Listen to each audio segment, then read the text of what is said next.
da doença, como que ela acontece, por que que ela acontece, como que a gente vai tratar o paciente, pensando em primeiro lugar em tratar a doença. Então, a gente tem que entender bem isso aqui. Então, hoje nós vamos falar só sobre introdução à dentística e cariologia, tá? Vamos passar a aula inteira falando sobre cariologia, e vocês vão ver que é bastante coisa, que a gente vai demorar a aula toda. Então, esses outros dois assuntos a gente vai passar para outras aulas, tá? Então, a gente vai conseguir passar, colocar junto com outros assuntos que não são tão extensos, tá? Então, como a gente resolveu aí aumentar um pouquinho, falar mais sobre cariologia, vamos fazer isso hoje. Então, eu também quero falar sobre isso sem correr muito, quero que vocês realmente acompanhem, vocês sabem que eu tendo a falar bastante rápido, né? Então, eu sigo me controlando aqui, e ainda mais com assuntos novos para vocês, assim.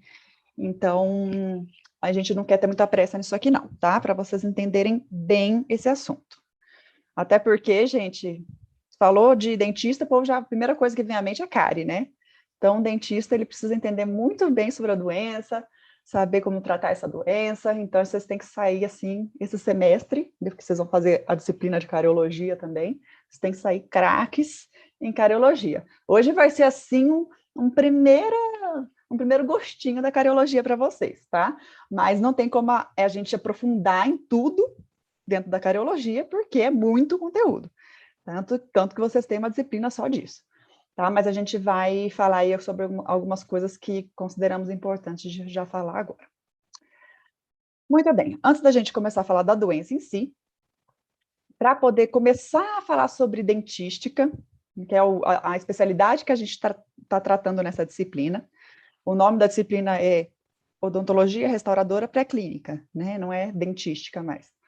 Mas a especialidade que a gente está tratando aqui é dentística, né? Que é uma parte restauradora, sim, a gente vai fazer procedimentos restauradores, mas a especialidade dentística envolve outras coisas. Então, a professora Bruna perguntou para vocês na aula passada, depois acho que ela deve ter perguntado depois que eu saí, que eu falei com vocês no início, né? Depois ela seguiu, então acho que ela deve ter perguntado para vocês o que vem à mente de vocês quando vocês veem essa palavra dentística.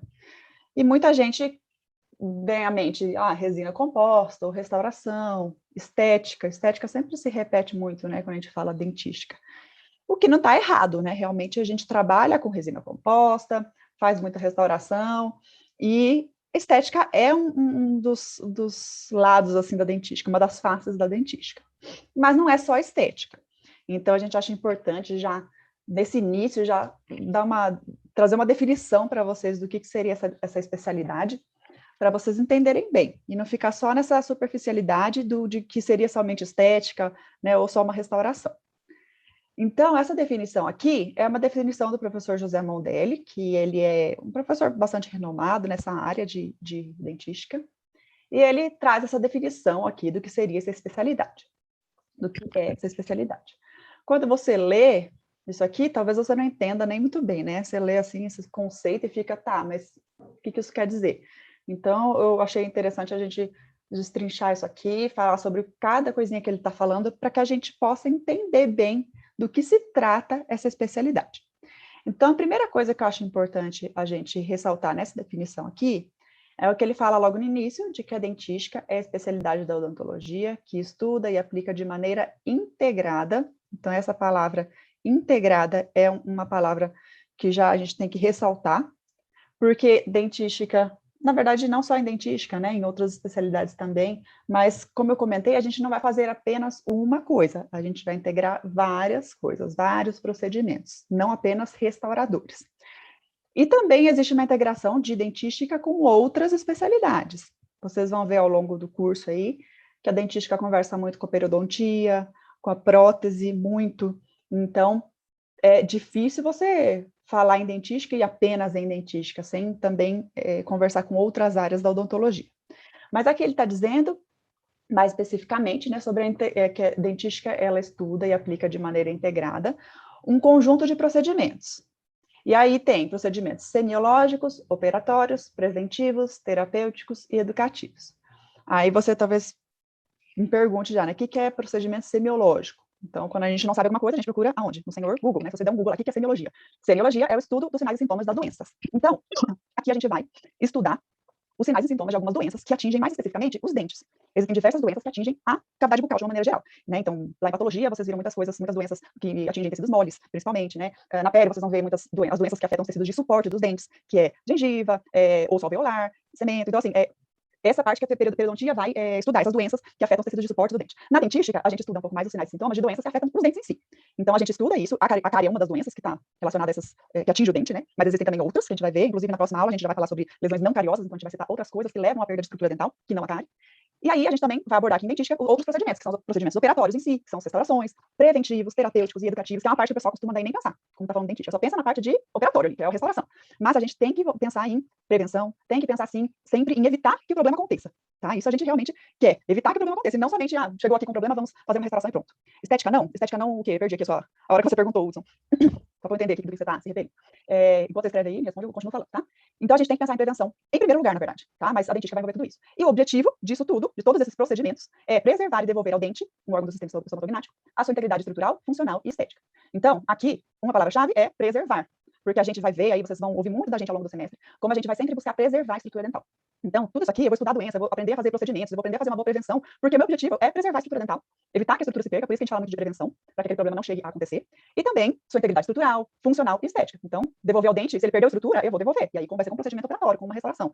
Funcional, porque o dente se perde uma estrutura, ele perde a sua função. Um dente que ele vai ter toda a sua coroa destruída por cárie, por exemplo, né, vamos supor que você tenha acontecido cárie, vou focar nesse problema hoje, ele vai não estar exercendo a sua função mais, então a gente consegue, com um procedimento restaurador, dependendo do nível e do tamanho da lesão, a gente consegue devolver essa função do dente pela restauração com resina composta, pela restauração direta.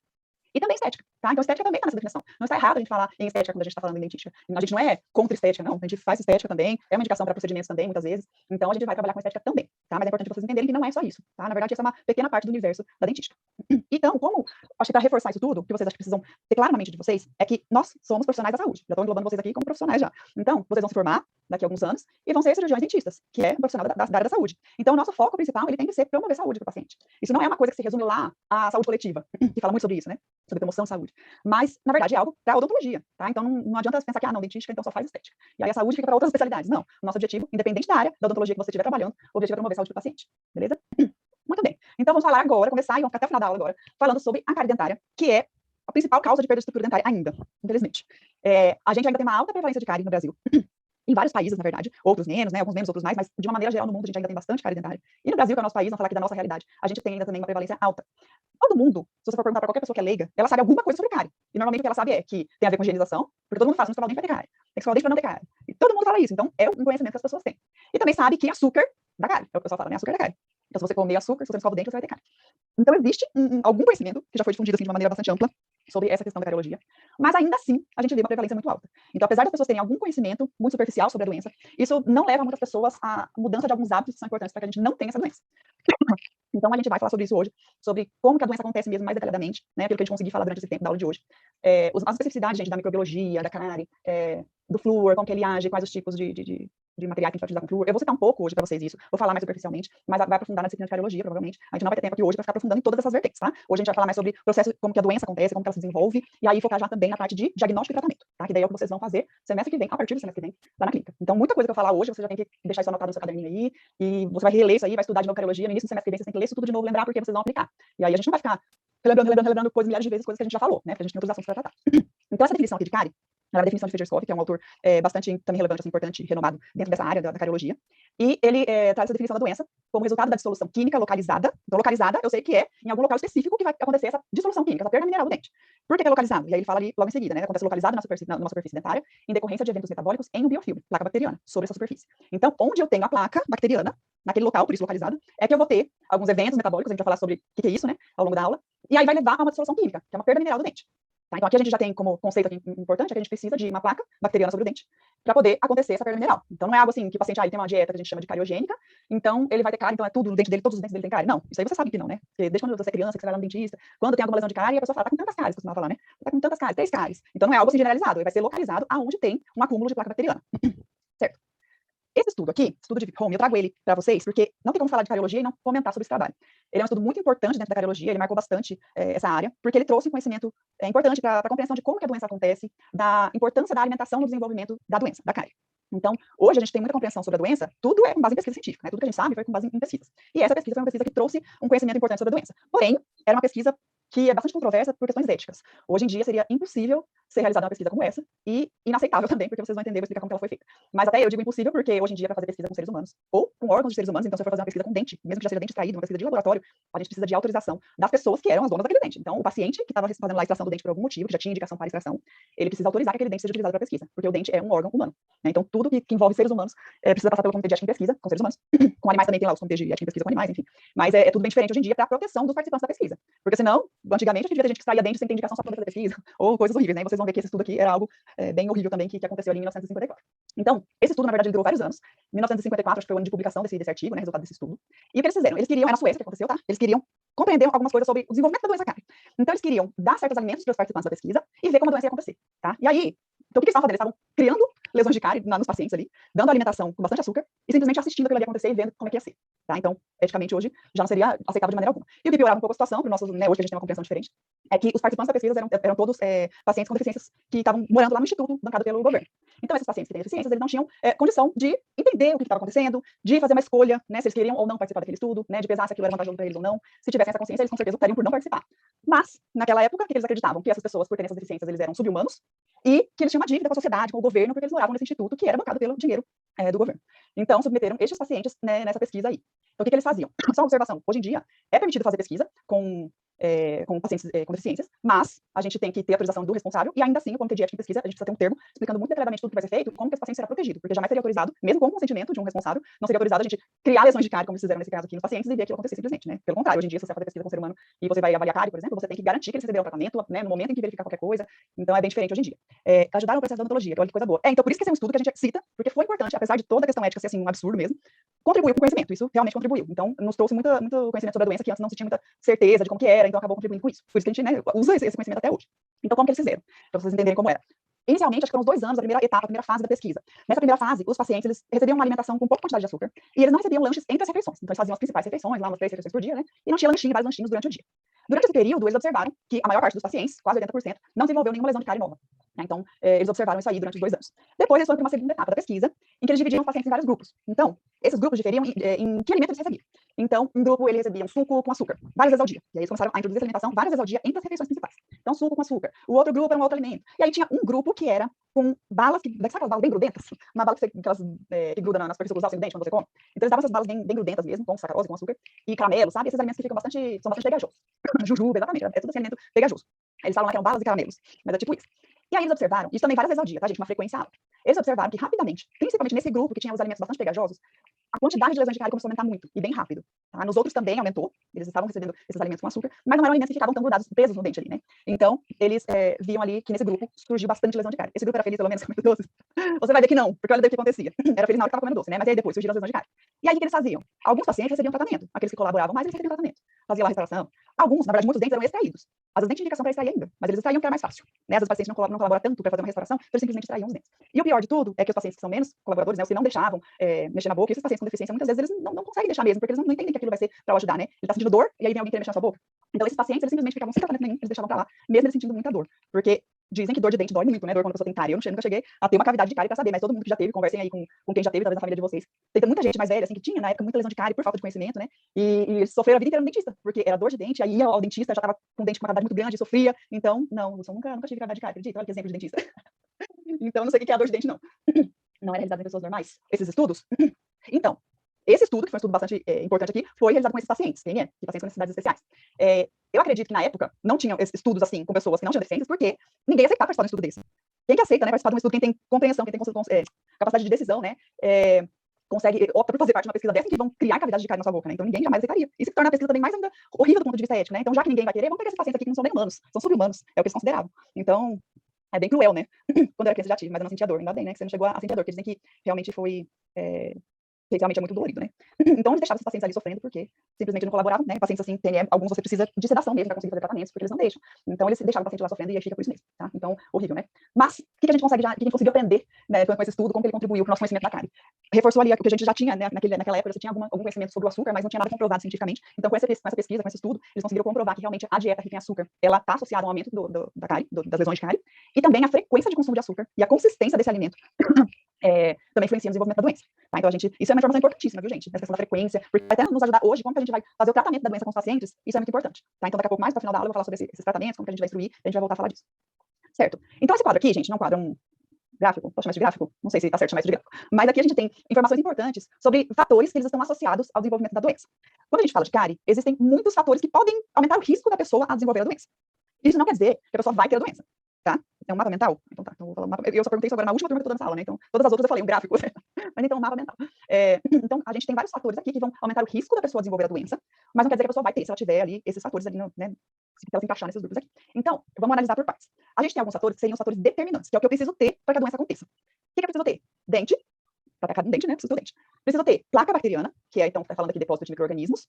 E eu preciso ter uma dieta cariogênica, que é uma dieta rica em açúcar.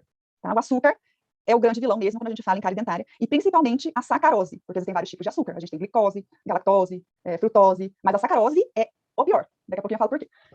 Então a gente precisa ter isso, precisa ter dente, precisa ter placa bacteriana. O que é a placa bacteriana? É um biofilme, que é um conjunto de bactérias, com o resto de alimentos também. Então se você ficar aí algum tempo sem escovar, talvez você observe no teu dente. Passa a unha, passa algum instrumento aí afiadinho, vai sair aquela massinha branca, principalmente perto da gengiva, que é um local fácil de acumular, e nas proximais, quando você passa o fio dental, que a gente consegue limpar, sai com uma massinha branca. Isso é placa bacteriana. Então, eu preciso disso para ter o desenvolvimento da doença e tempo, né? O tempo que vai levar aquela perda de mineral no dente acontecer a ponto de eu ver clinicamente, a ponto de virar uma cavidade, tá?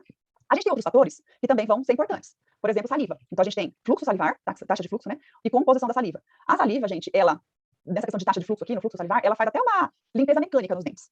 Então, se a gente tem bastante salivação, a saliva ajuda a limpar os dentes pela questão mecânica mesmo. Além disso, a sua composição, a gente tem minerais ali na saliva, então isso ajuda na remineralização dos dentes, porque quando a gente se alimenta e fica uma placa ali no dente, a bactéria, ela vai metabolizar aquele alimento também. Ela metaboliza o açúcar, vamos falar já do açúcar, que é o problema, né? Quando ela metaboliza esse açúcar, a gente tem bactérias que são acidogênicas, ou seja, que elas produzem ácido, e acidúricas, que vivem bem, que sobrevivem num ambiente ácido. Então, essas bactérias metabolizando o alimento que está disponível para elas, ali na placa bacteriana, elas vão produzir ácido, então o pH naquela região cai. A saliva, ela vem e ajuda a remineralizar o dente, que perdeu um pouquinho de mineral por causa daquele ambiente ácido, tá? Então, o ambiente ácido ali leva uma perda de mineral do dente, e a saliva vem e ajuda a remineralizar e a aumentar o pH. Então, essa capacidade de tampão que está falando aqui é justamente isso, é a capacidade da saliva de aumentar o pH, que estava baixo, e voltar ele lá para um pH mais neutro. Então, a saliva é muito importante. Pessoas que têm menor fluxo salivar, que está normalmente associado a algumas medicações que podem reduzir esse fluxo salivar, existem também algumas doenças que podem levar a uma redução de fluxo salivar. Então, as pessoas que têm um menor fluxo salivar, elas vão ter um risco maior de desenvolver cárie, porque elas não vão ter tanta saliva para fazer aquela limpeza mecânica, para poder remineralizar o dente, para aumentar o pH quando ele estiver mais baixo, tá? Não quer dizer que a pessoa vai ter doença cárie se ela tiver uma menor salivação, entende? Mas o risco aumenta. Aí a gente tem os fatores. Soluções fluoretadas, que eu falei para vocês que eu vou comentar hoje um pouco sobre isso, não vou aprofundar muito porque não vai dar tempo, mas o acesso às soluções fluoretadas é muito importante no tratamento também, mas para ajudar no controle da doença, para que não tenha desmineralização. Num outro gráfico eu vou mostrar para vocês, explicar como que isso acontece. Mas a gente tem acesso a flúor na pasta de dente, água que a gente bebe, se você bebe água tratada, na nossa água tem flúor, tá? Então nós bebemos água fluoretada. Uma quantidade de flúor que não faz nenhum mal para o seu organismo, mas que já o contato dessa água com o flúor, que fica ali nos dentes, então é algo tópico mesmo, é por contato, esse flúor que fica disponível ali já ajuda no controle da doença cárie. Então, daqui a pouco eu vou falar um pouquinho mais sobre o flúor, vocês vão entender por que ele é tão importante, por que ele ajuda tanto. A dieta, eu já comentei que, na verdade, a composição da dieta é fundamental para a gente ter o desenvolvimento da doença, porque a gente precisa de açúcar, que a bactéria vai metabolizar lá no biofilme, e a frequência que a gente tem de ingestão desse açúcar também é importante, como a gente viu lá para aquele estudo de Pipi Home. Então, se eu ingerir açúcar várias e várias vezes ao dia, é pior do que se eu ingerir uma vez ao dia. Também vou mostrar mais à frente num gráfico porque isso é um problema, essa frequência. Espécies microbianas, gente, hoje a gente tem um conhecimento de que várias espécies estão associadas ali com o desenvolvimento da cárie. O que acontece é que quando a gente tem o início ali da doença, a gente tem um desequilíbrio biológico. Então, algumas espécies elas começam a aumentar em quantidade e outras vão diminuir. Então, algumas espécies, que são as espécies acidogênicas e acidúricas, que eu comentei, que elas vão se sobressair. Então, essas que daí vocês vão ouvir falar mais quando a gente fala de cárie. Tá? Existe uma, especialmente, que vocês provavelmente vão ouvir falar lá na disciplina de cariologia, que é o Streptococcus mutans. Quando fala de cárie, por muitos e muitos anos só se falava em Streptococcus mutans, que é assim, o vilão da cárie, é a bactéria que causa cárie. Mas hoje a gente sabe que não é só o Streptococcus mutans, ele não é o único vilão. Inclusive, tem estudos que mostram presença de cárie sem Streptococcus mutans, e aí vão ter outras bactérias que vão fazer o mesmo papel ali, tá? Certo. Existem também essa taxa de depuração do açúcar, a taxa de limpeza do açúcar, está associada também com a questão salivar, tá? Esses que estão em amarelo aqui fora, nessa parte mais externa do nosso mapa mental, eles são fatores mais sociais, econômicos, comportamentais, que vão também aumentar talvez o risco da pessoa a desenvolver a doença. Por que isso acontece? Exemplo aqui, ó, instrução, grau de instrução, classe social e renda. Por que isso, ou como que isso influencia no risco da pessoa ter cárie? Várias pesquisas, gente, já foram feitas para avaliar esse tipo de coisa. Ou, por exemplo, pacientes lá que moram, vamos pegar um grupo de pessoas. Existem muitas pesquisas aqui em Brasília feitas lá no Paraná. Então, vou usar o Paraná como exemplo. Pegaram lá escolas no Paraná e avaliaram as crianças que estudam lá. E aí, apresentam para essas crianças, para elas levarem lá para os pais, questionário socioeconômico. O que é um questionário socioeconômico? Vai ter perguntas como qual é o grau de instrução dos seus pais, escolaridade, né? Se é só ensino fundamental, se não tem nenhuma escolaridade, se tem ensino médio, já mudou, mas nem se fala mais, né? Ensino médio, ensino fundamental, sei lá como é que fala agora.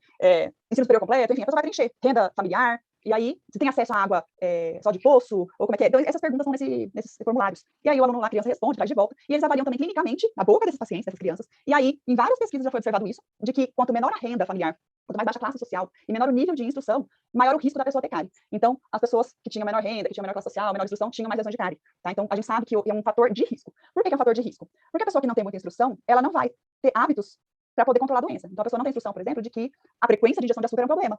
Então, ela ingere açúcar lá várias e várias vezes ao dia, apesar de ela ter ouvido falar alguma vez de que açúcar e cárie tem alguma associação, mas é algo muito superficial. Ela não tem muita instrução para entender como que ela pode controlar a doença de uma maneira mais efetiva. Classe social está associado ao acesso ao serviço de saúde também, e a renda também, né? Porque uma pessoa que tem uma renda familiar alta, que está numa classe social alta, se ela tem qualquer problema de saúde, se percebe que tem alguma lesão no dente, ela já vai no dentista na hora, já resolve, ou normalmente vai lá de 6 em 6 meses, ou uma vez por ano que seja, e consegue fazer esse controle sempre, vai ter a instrução que o próprio dentista passa para ele todo ano, reforçando lá a questão da escovação, de dieta, e aí a pessoa, mesmo que ela precise de um tratamento, se tem lá uma cavidade, ela consegue o tratamento mais rápido. Então é diferente de uma pessoa que ela não tem tão fácil acesso. Apesar de a gente ter o Sistema Único de Saúde no Brasil, que é, assim, algo muito bom, apesar de ter muitos problemas, é algo muito bom, existem muitos países que não têm sistema público de saúde, então a pessoa, se quiser qualquer tratamento, ela precisa pagar, e muitas vezes não é barato, que é o que acontece nos Estados Unidos, por exemplo. O pessoal acha que os Estados Unidos é, nossa, meu Deus, eu sonho na vida nos Estados Unidos, é o melhor país do mundo, é perfeito, maravilhoso, mas se você tiver que fazer uma restauração lá, você desembolsa, hein, dinheiro. Então as pessoas acabam nem indo, ou só vai quando tá assim que não tá doendo, que não tá aguentando mais. Então, isso é muito ruim, né? Aqui no Brasil existe o Sistema Único de Saúde, então ele facilita esse acesso, mas a gente sabe que existem vários problemas, dificuldades de gestão, então, dependendo ali do lugar, é muito difícil, a pessoa conseguir o atendimento, demora muito, e aí às vezes o que era algo pequenininho, quando a pessoa consegue o atendimento já é uma lesão maior, e aí o tratamento já tem que ser mais invasivo. Então, por isso que essas questões aqui sociais, né, renda, classe social, aumentam o risco da pessoa a desenvolver a doença. Mas assim, vocês entendem que não é algo que é tipo uma regra, né? Pessoa de renda baixa, renda familiar baixa tem cárie. Não. Existem pessoas com baixa renda familiar que não têm lesão de cárie. E existem pessoas com alta renda, uma alta classe social que tem. Porque não depende só disso, é um fator de risco, tá? E aqui embaixo também, ó, comportamento, atitudes, conhecimento associado à questão da instrução, né? A cárie, ela é uma doença comportamental, porque depende 100% dos hábitos da pessoa. Se a pessoa tem uma alimentação, de certa forma, ela vai ter um risco maior de ter a doença. Se ela não ingere açúcar de maneira alguma, se ela tem uma excelente higienização, isso é hábito, aí ela não vai ter desenvolvimento da doença. Né? Então, essa questão das atitudes, dos comportamentos, também são um fator de risco para o desenvolvimento da doença. Tá? Então, existem, sim, vários fatores que estão associados ali à doença, mas é importante vocês diferenciarem nos fatores que são realmente necessários para eu ter. Então, dente, placa bacteriana e a dieta é o que eu preciso. Aí os outros são fatores mais de risco mesmo, que podem aumentar o risco da pessoa desenvolver a doença. Certo. Aqui nesse gráfico, a gente consegue ver, na vertical, o pH da placa, e aqui embaixo o tempo. Esse estudo aqui, ó, de Federskov também, ele traz esse gráfico que fica, acho que interessante para a gente entender como que isso acontece, como que essa perda mineral do dente, localizada, que acontece ali na placa, como que isso acontece. A partir do momento que é o tempo zero, teve um contato do dente com o açúcar, sacarose, que é o principal alimento aqui relacionado à cárie, pior açúcar. Parênteses, observação, também são coisas, eu vou citando várias coisas aqui hoje, tá, gente, que vocês vão ver depois na outra disciplina, mas eu acho importante ir falando também, citando. Por que a sacarose é o pior açúcar quando a gente fala de cárie? Não é o único, a gente pode ter desenvolvimento de cárie com outros açúcares, sem ser a sacarose. Então a bactéria metaboliza açúcar, qualquer um açúcar, e ela vai produzir aquele ácido. Mas por que a sacarose é o pior? Vamos supor que eu não ingeri sacarose, ingeri frutose, uma fruta rica em frutose. Quando eu me alimento daquele açúcar, a bactéria, se eu deixar a placa bacteriana acumulada nos meus dentes, não fizer uma higienização, aquilo fica ali sobre o dente, a bactéria que está ali no biofilme vai metabolizar aquele açúcar e vai produzir ácido. Quando ela produz ácido, o pH cai, que é o que está mostrando aqui nesse gráfico, né? O pH cai. Depois, com um tempinho, o pH começa a subir de novo. A própria saliva, com a sua capacidade de tampão, ela vem controlar esse pH. Beleza. Depois, se eu ingiro de frutose, tá? Depois, a bactéria só vai ter alimento de novo se eu me alimentar de novo de frutose. Com a sacarose é um pouco diferente, porque quando a bactéria metaboliza sacarose, ela produz uma matriz extracelular, a gente chama de polissacarídeo extracelular. Quando ela produz esse polissacarídeo extracelular, isso serve de proteção para a bactéria e serve também como uma fonte de nutrientes para a bactéria. Então, mesmo em momentos ali do meu dia em que eu não estou me alimentando de açúcar, a bactéria, ela metaboliza o que tem ali na matriz extracelular e vai produzir ácido, o pH vai cair de novo. Tá? Então, ela serve como uma fonte de alimento, não a sacarose, né? Mas a matriz que ela produziu, quando ela metabolizou a sacarose, serve como um alimento para ela, mesmo em momentos em que eu não estou me alimentando de açúcar. Então, eu vou ter mais quedas de pH durante o dia ali. Então, a questão da frequência vai ter como se eu estivesse tendo uma ingestão de açúcar em maior frequência, mesmo que eu não esteja ingerindo. Tá? E por que isso é ruim, a frequência? Agora vamos analisar aqui o gráfico. Ingerir lá o açúcar, o pH começa a cair porque a bactéria metabolizou e produziu ácido. Daqui a pouco eu explico essa parte do vermelhinho, tá? pH crítico. O pH vai subindo com o tempo, né? A saliva vem agir, e aí a gente tem uma elevação do pH, volta lá para neutro. Se eu demoro para ingerir um açúcar de novo, se a bactéria não tem nenhum nutriente disponível para metabolizar, beleza, vai demorar para eu ter uma queda do pH de novo até eu ingerir um açúcar de novo. Então, tanto que eu vou desmineralizar, a saliva já vem, remineraliza, e beleza, tá tudo certo. Quando eu tenho vários episódios de ingestão de açúcar durante o dia, esse pH ele vai cair várias vezes ao dia. Tá? Então ele cai, daqui a pouco eu tomo um cafezinho com açúcar, cai, daqui a pouco é uma balinha, cai, daqui a pouco é uma balu, cai, daqui a pouco é outro café, cai. Então, várias e várias vezes ao dia, você tendo queda do pH, você vai começar a ter um desequilíbrio. Porque normalmente no nosso dia a dia, é normal a gente ter desmineralização da superfície do dente e remineralização pela saliva. Então isso acontece o tempo todo. Desmineralização, remineralização. Mas é num equilíbrio, tá? Quando a gente começa a ter muitos episódios de queda do pH, aí a gente não consegue remineralizar o suficiente, já tem queda do pH de novo. Então a gente começa a perder aquele equilíbrio. Vai ter mais desmineralização do que remineralização. E aí que começa a aparecer o problema. Porque se eu não consigo compensar, aí que eu começo a perder mineral e aí vai aumentando, até que a gente chega um dia a ver cavidades nos dentes. Então não é algo que acontece do dia para a noite, né? É algo que é um desequilíbrio que começa ali e vai com o tempo aumentando essa perda de mineral do dente. Quando a gente está falando de um esmalte normal, esmalte rígido, ele tem como mineral principal ali hidroxiapatita, certo? Então, o pH, que é chamado de pH crítico para hidroxiapatita, é 5,5. O que isso significa? Que ele só vai começar a se dissolver abaixo desse pH. Então, quando a gente tem lá uma queda do pH no meio bucal, lá na placa, chegou nesse 5,5, que é esse traçado vermelho aqui na horizontal, abaixo disso, né, o que está mais ácido do que 5,5, é onde eu tenho perda mineral. Então, é o que está pintado em vermelho aqui. Então, nesse período aqui, em que o pH está abaixo de 5,5, o dente está perdendo mineral da sua superfície. Eu tenho dissolução da hidroxiapatita. E aí, quando sobe, beleza, para de ter perda mineral. E aí eu vou ter, na verdade, uma remineralização com os minerais que estão disponíveis na saliva. Quando eu tenho disponível flúor, porque eu tenho flúor lá da água que eu ingeri, ou da pasta de dente, ou até do consultório do dentista, a gente tem o flúor que a gente aplica no consultório, que é ainda mais concentrado. Se ele está disponível ali no meio, na hora que eu tive uma desmineralização, e aí vem a saliva aqui para remineralizar, se o flúor está ali disponível, ele se liga à hidroxiapatita, e aí ele forma fluorapatita. Tá? Então a fluorapatita é o mineral flúor que se uniu à hidroxiapatita, na hora de ter essa remineralização na superfície do dente.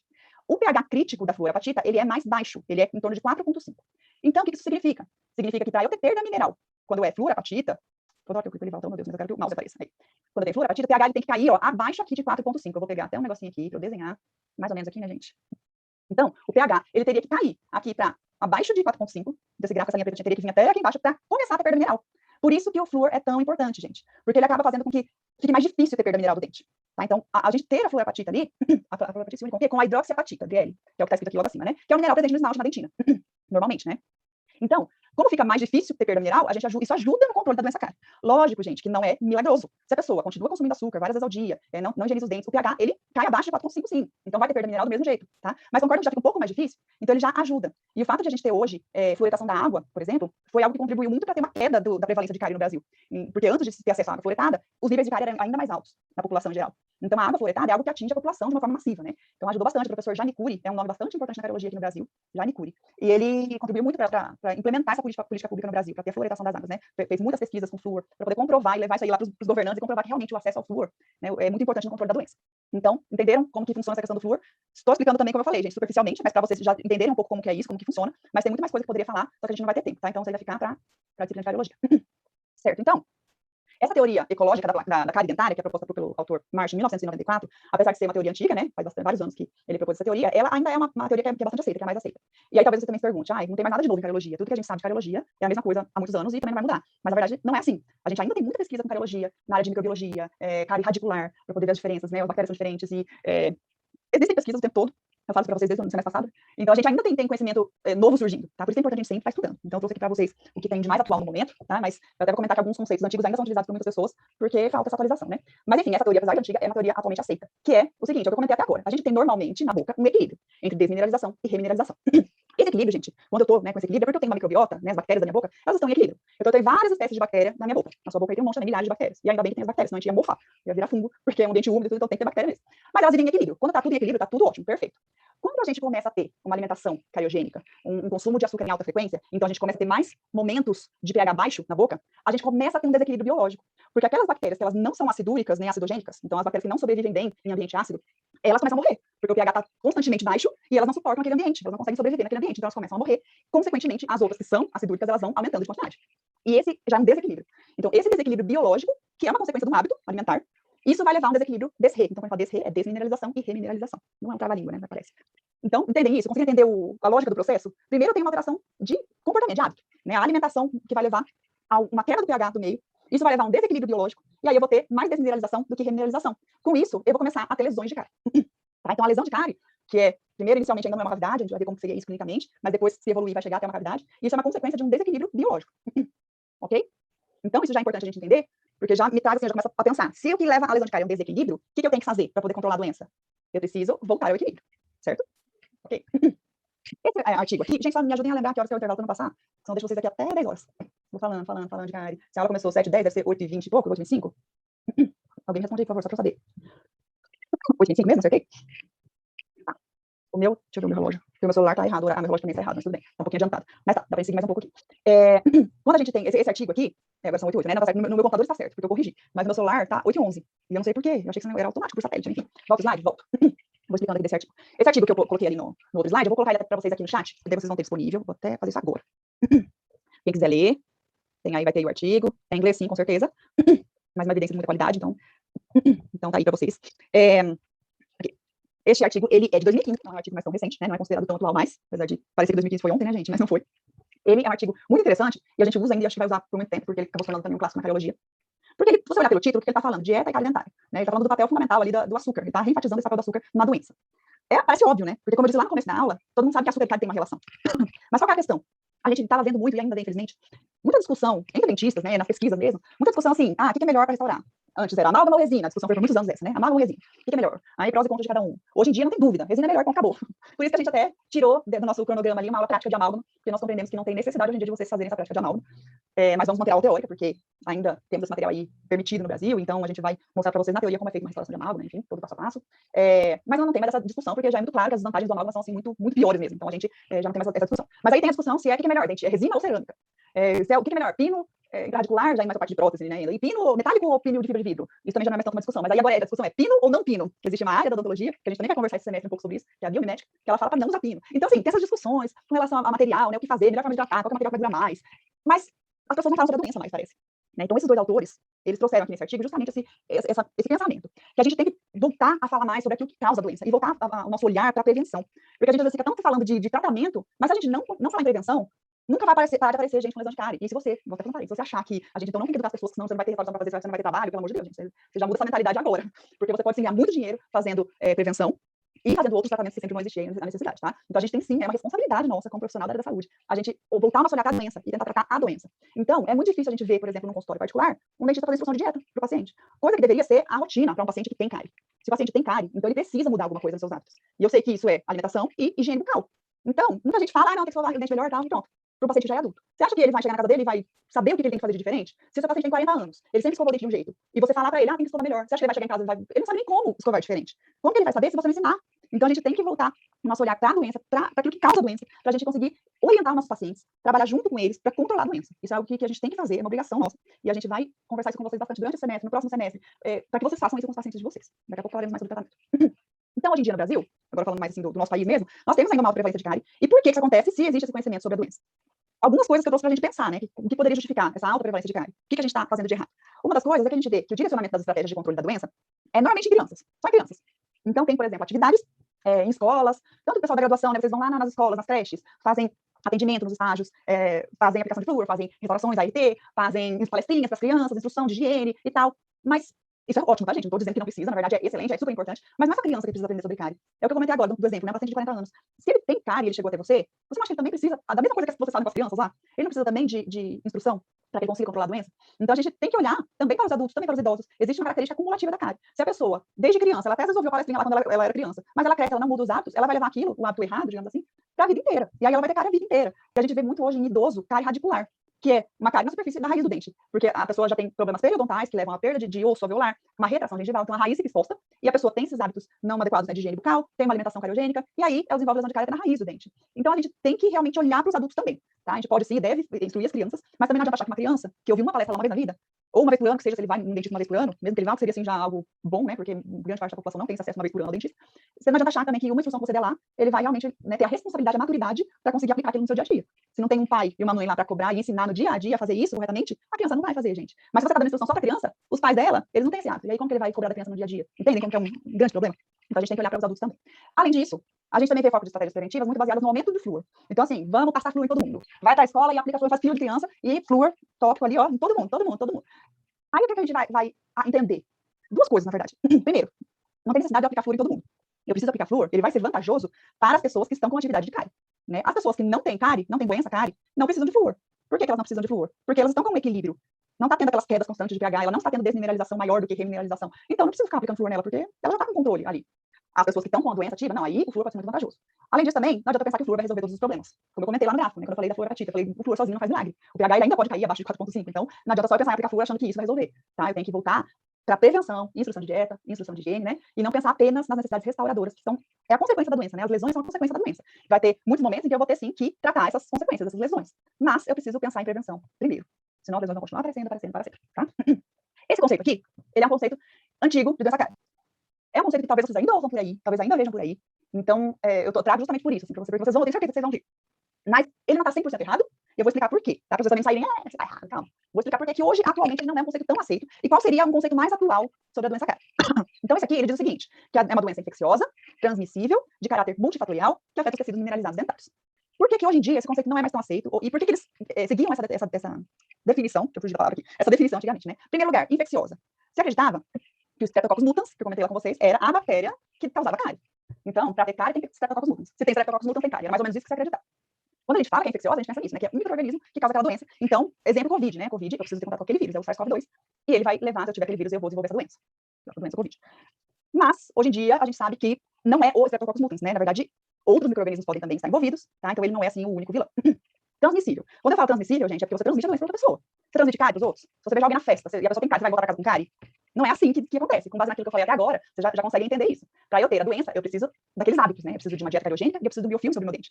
Então, eu receber o patógeno, né, os micro-organismos da boca de uma pessoa, ou da boca, seja porque você beijou alguém na festa, seja porque você soprou lá a comida do bebê e aí você está passando os micro-organismos, não quer dizer que ele vai desenvolver a doença.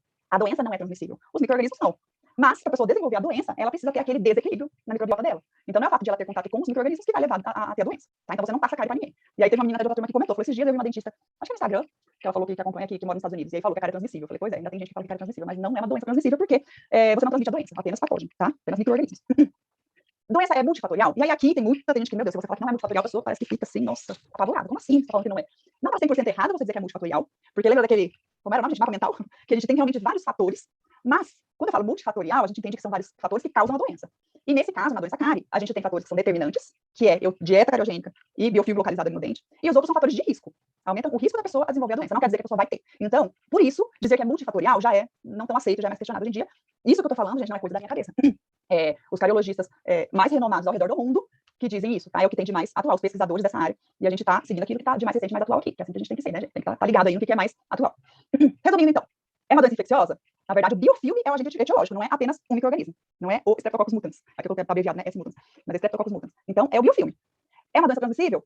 Na verdade, a microbiota residente da pessoa que vai causar a doença quando está em desequilíbrio. Lembrando que esse desequilíbrio vai acontecer por causa de um hábito, né? Alimentação cariogênica. Então, eu ter micro-organismo aqui, ó, eu tenho Streptococcus mutans na boca, por exemplo, não sei se eu tenho, nunca peguei uma amostra de saliva minha, tenho PCR para ver as bactérias que tem aqui. Mas é provável que eu tenha. Isso quer dizer que eu tenho cárie? Não, porque se tá tudo em equilíbrio, tá tudo certo. Tá? Mas aí se eu tenho desequilíbrio, que eu vou ter desenvolvimento da doença. É multifatorial? Na verdade, a causa é açúcar. Certo? O açúcar é realmente o grande vilão quando a gente fala em doença cárie. Outros fatores são fatores que modulam o processo carioso, aumentam o risco. Então, não é que a doença é realmente multifatorial. Entenderam isso aqui, gente? Esses conceitos? Então, com base nisso, a definição que seria mais atual é que a cárie é uma disbiose, eu já falo que é disbiose, desencadeada pelo consumo de açúcar. Disbiose sendo desequilíbrio da microbiota. Certo? Então, a cárie é um desequilíbrio da microbiota, uma disbiose, que é desencadeada pelo consumo de açúcar. Na Segunda Guerra Mundial, por exemplo, as pessoas tiveram muita dificuldade de acesso a açúcar, a sacarose, por questões óbvias, né? Não se tinha produção, não tinha nem dinheiro, né? Era tudo muito difícil naquela época da Guerra, não tinha nem produção, na verdade, de jeito. Então, pelo contato com sacarose ter caído significativamente, as pesquisas que aconteceram naquela época, que avaliaram a cárie, comprovaram que os índices caíram muito, significativamente. Não ficou zero? Não, não ficou zero, porque existem outros açúcares, como eu comentei, né? Mas caíram muito, porque a sacarose é o pior, e realmente não tinha acesso. Então, isso mais outras pesquisas que comprovaram ali a influência do consumo do açúcar no desenvolvimento da doença cárie. Então, isso aqui hoje, não tem dúvida, tá bom? E aí, o que eu vou fazer, então? O que eu preciso fazer para controlar a doença? Eu preciso reduzir o consumo de açúcar fermentável entre as refeições principais, porque reduzindo a frequência já melhora bastante, porque eu não vou ter aqueles vários episódios de queda de pH. Para isso, gente, ó, tenham bom senso com seus pacientes. Se alguém chegasse para você que gosta de açúcar, não sei se tem alguém que é doido por açúcar, se você gosta muito de açúcar e alguém chegasse para você e falasse assim, você não pode comer açúcar, porque você tá com cárie. Você ia parar de comer? Se você falar que sim, parabéns, você é uma pessoa muito obediente. Mas se alguém fala pra mim que eu não posso comer brigadeiro, gente, sinceramente, eu ia falar, sai da minha frente. Porque eu não sou obrigada de obedecer. Por mais que eu saiba que o açúcar não faz bem pra minha saúde, de uma maneira geral, se eu gosto de açúcar, eu vou comer. Quem é você pra mandar? Sabe, assim, ainda mais adulto, gente. Nós temos que tomar muito cuidado como a gente faz essa instrução pros adultos. Porque chega você ali, um aluno de graduação, e vem querer mandar no adulto. Cuidado, tá? Você pode ter um atrito grande com o seu paciente. Tem que ouvir adulto, com certeza. Faz mal pra saúde e pra saúde bucal também. Mas o que já é interessante você falar com o paciente, instruir o paciente? Que essa frequência diminuída já ajuda bastante. Então, 10 gramas, não sei nem o que é 10 gramas, ainda nem, nossa, você tá, nossa, que vida triste dele. Mas eu tô bem até controlada com açúcar por um milagre de Deus, assim, porque eu sempre gostei muito de doce, mas vou falar de um ano, 2 anos pra cá, sei lá, mudou, acho que de um ano pra cá, assim, eu não sinto mais tanta vontade de comer doce, mas eu sempre gostei muito. Então, se alguém me vier falar que eu não posso, aí que eu vou querer comer. Então, o que você pode orientar o seu paciente? Você gosta muito, você vai comer? Então, coma depois das principais refeições. Não faça várias vezes durante o dia o consumo de açúcar. Então, você quer comer o almoço, quer comer um doce depois do almoço? Come. Depois você escova o dente, vai destruir, obviamente, escova o dente também, né? Mas reduzindo para só depois das principais refeições, já reduz aquela frequência, já melhora bastante. Então aí você já começa a conversar com o paciente, talvez, de uma forma que ele aceite um pouco mais. Você mudar o hábito de consumir várias vezes ao dia, para consumir 3 vezes ao dia, já é mais fácil do que a pessoa você falar que você não vai consumir nenhuma vez ao dia, só no final de semana. Igual o nutricionista fala. É muito difícil mudar esses hábitos, muito difícil. Então, lógico que a gente vai explicar para o paciente, para que ele se conscientize de que ele é o principal ator ali na sua própria saúde, né? Ele precisa mudar os hábitos, senão não adianta ela fazer todas as restaurações mais lindas do mundo aqui no consultório, que ele vai continuar a aparecer com lesão de cárie. Então ele precisa primeiro entender isso, e aí você também tem que orientar de uma forma que seja possível para ele. Tem paciente que vai falar, beleza, nunca mais vou comer, mas tem paciente que não. Então vamos conversando aí com o paciente. Tem também uma outra estratégia, consumir os itens que contêm adoçante alternativo. Então, ao invés de consumir o Babalu, consumir o Trident, né? Ou tem outros agora também que tem xilitol, por exemplo, tá? Então, esses adoçantes alternativos não vão ser ruins, só uma sacarose ruim, né? Então, já é melhor do que você consumir a sacarose. tem paciente que nunca mais voltará ao consultório, com certeza. Mas eu sou um pouco assim, você vê que eu não gosto que mandem em mim. Então você vem assim, fala com um tom de muita autoridade, assim, eu fico, não fala assim não, que eu não volto mesmo. Então, cuidado aí conforme você vai falar com o paciente, principalmente paciente adulto. Porque pra criança a gente ainda é mais assim, né, criança tá acostumada a ouvir gente meio que mandando. Agora, adulto, cuidado. Fica com e pastel de Belém, oh meu Deus. Aí vai começar a dar até fome, gente. Para falar de doce, né? Coloquei até uns donuts aqui, porque eu não tenho nem muita vontade de comer esse tipo de doce aqui. Se fosse um brigadeiro, eu já ia estar, oh meu Deus, aguando aqui pro brigadeiro. Terceira estratégia, desorganizar o biofilme. Então, vou instruir sobre higiene, né? Então, desorganizar o biofilme realmente é importante. E substâncias remineralizadoras, como o flúor, tá? O flúor é uma das substâncias remineralizadoras que vai ser interessante para a gente conseguir controlar a doença. Para a clínica, então, como que vocês vão fazer? O controle de biofilme, tanto na instrução de higiene bucal para o paciente, ensinar o paciente a escovar o dente, mesmo que seja adulto, tá, gente? Mesmo que seja adulto, ensine seu paciente a escovar o dente. Se você observar que ele tá com doença, tá? Então, ele precisa controlar, melhorar a escovação. O que eu costumo fazer com o paciente, com meus pacientes? Existem técnicas de escovação, acho que vocês vão aprender em periodontia. O que eu faço com meus pacientes, que eu acho que já ajuda, porque o que acontece? O paciente que já é adulto ou idoso, ele escova o dente do mesmo jeito todo dia, né? Você provavelmente escova sempre na mesma sequência. E aí, muita gente escova de uma maneira meio aleatória, né? Joga a escova pra cá, pra lá e, sei lá, escovou lá e nem sabe se escovou tudo ou não. Então, dá a impressão que escovou tudo, mas se a pessoa tá com doença cárie, se você estiver lá no consultório e observar que tem doença, é porque tem lugares que não tá higienizando direito. Então, você precisa ensinar o paciente, mesmo que seja adulto. Então, eu já falo com cuidado com o paciente da seguinte forma: eu não digo assim, você não tá escovando direito. Isso é diferente para um adulto, principalmente, do que você dizer que você não tá conseguindo escovar direito em alguns locais. Porque quando você fala que você não tá conseguindo, é porque ele tá tentando, eu acredito que ele tá tentando, mas ele não está conseguindo. Então, eu vou ensinar uma técnica, uma estratégia para ele conseguir escovar tudo. É diferente de você falar que você não tá escovando direito. Tem paciente que já vai te olhar com cara feio, você disser que ele não tá escovando direito. Vai falar, minha filha, eu tenho tantos anos, você vem falar comigo como se fosse uma criança, tá? Então, vai ensinar. A gente vai fazer também no consultório de profilaxia, que vai desorganizar biofilme, mas isso é uma vez lá na consulta, né? O paciente no dia a dia precisa estar fazendo esse controle. E restaurações, por que a restauração está aqui em controle de biofilme? Porque a restauração, ela vai ajudar a não ter acúmulo de biofilme em regiões onde eu tenho cavidade. Se eu tenho uma cavidade no dente, vai ter placa, resto de alimento lá dentro que o paciente não consegue higienizar. Ele não consegue, com a escova de dente dele, tirar placa de dentro de uma cavidade que não tem acesso. Então, a própria restauração, ela vai servir para controlar o biofilme naquela região onde tem uma cavidade. Vou disciplinar o paciente quanto ao consumo de açúcar, das formas que eu já comentei, e usar os fluoretos racionalmente, que é o que eu comentei com vocês, de que eu não preciso passar flúor em todo mundo.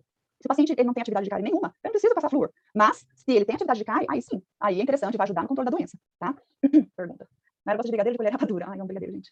Eu teve uma vez, você vê como que era descontrolada. Sempre foi assim, pra minha média foi uma vez por semana, eu fazia uma panela de brigadeiro, eu como sozinha. Isso eu não tô fazendo mais, porque, como eu disse, meu paladar mudou, assim, milagrosamente. Mas eu sempre fiz isso. E aí teve um dia, aí você espera agora que eu vou falar, meus pais tinham viajado, aí eu assim, sozinha, né? Falei, meu Deus, tô sozinha em casa, na época, eu acho que foi 2015, sei lá. Aí eu lembro que eu comi brigadeiro por 6 dias seguidos. Eu fiz uma panela de brigadeiro e comi naquela sentada, né? Sentei e comi a panela inteira num dia. No outro dia comi outra panelada. 6 dias seguidos. 6 leite condensado. Aí assustador. Aí eu falei, meu Deus, algo está errado comigo. Aí deu aquela controlada, né?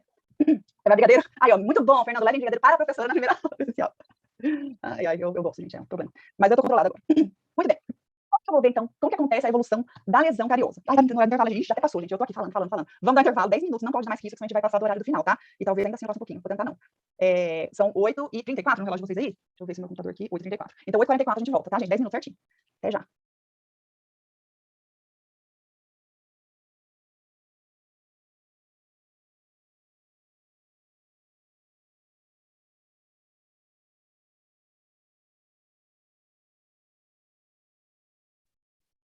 Bora. Então vamos, Aline. Estágio da lesão. Como que acontece a lesão de cárie lá no dente, tá? Começa de uma forma que eu ainda não consigo ver clinicamente. Então, tudo aquilo que tá em azulzinho aqui é que a gente ainda não vê a olho nu. Começa a ter uma desmineralização, mas a gente ainda não consegue ver, né? Não é do dia pra noite, como eu comentei, que vai aparecer lá uma cavidade, né? Dormiu sem cavidade, acordou com o dente lá com uma cavidade, não. Então, inicialmente, é uma desmineralização pequena, a gente conseguiria ver só com microscopia eletrônica, depois que vai evoluindo um pouco mais, desmineralizando um pouco mais, conseguiria ver com microscopia óptica, e aí, a partir de certo ponto, a gente já consegue ver clinicamente. Então, passa a ser visível. Essa lesão inicial de cárie, que a gente vê no esmalte é a parte que está em contato com a placa, né? A superfície externa do dente. Então, essa lesão em esmalte é o que a gente chama de cárie incipiente. É uma cárie inicial, uma lesão inicial. Aqui nesse ponto, eu ainda não tenho uma cavidade. Então, como que eu vejo essa lesão clinicamente se não tem cavidade ainda? Eu vejo como uma mancha branca. Tá? O dente ele vai estar com aquela região, que está mais desmineralizada, mais esbranquiçado. Por que isso acontece? Por que eu vejo a mancha branca? Por causa do índice de refração da luz, que é diferente no esmalte, na água, na saliva, que é aproximadamente mesmo ali, e no ar. Quando eu tenho esmalte rígido, o índice de refração do esmalte, né, da luz no esmalte, é 1,62. Na água, é 1,33. E no ar é aproximadamente 1. Então, quando eu tenho uma região do esmalte que já perdeu um pouco de minerais, aquela região que antes tinha mineral, antes era esmalte, vai estar preenchida por alguma outra coisa. Ou com saliva ou água, se a gente estiver molhado naquela região, ou pelo ar, se você secar. Por isso que a gente vê diferente. Então, quando eu tenho uma lesão que está inicial, que já seria visível clinicamente, mas bem no comecinho, né, do que a gente consegue ver clinicamente, se o dente está úmido, às vezes a gente não enxerga ainda. Porque o índice de refração aqui da água, da saliva, está um pouco mais próximo ainda do índice de refração que é do esmalte.